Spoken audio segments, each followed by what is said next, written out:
5M TV Sénégal. mbokk yi siifur 5M TV Sénégal dal leen ak jàmm. Cheikh Bara Ndiaye def ay leeral ci audio yi nga xam ne daal génnoon na fan yi rek moom mii di Cheikh Bara Ndiaye nag def ay leeral yu am solo ginnaaw bi nga xam ne daal ñuy amal seen émission fu fecca Walf TV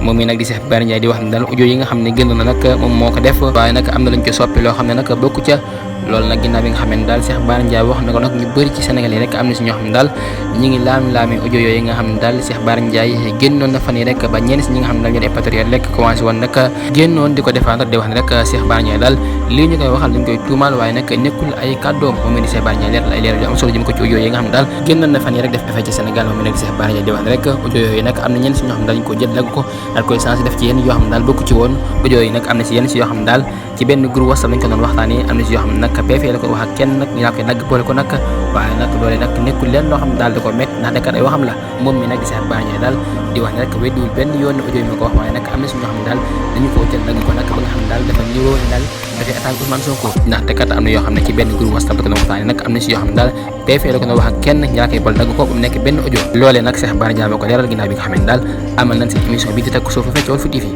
voilà kon mbokk yi jox leen dig daje beneen incha allah ci 5M TV Sénégal jaa ngeen jëf ci ànd ak 5M TV Sénégal ngeen wéy di abonné di partager vidéo yi jaa ngeen jëf ci topp gi ak sa fa ak na ma nga jaa ngeen jëf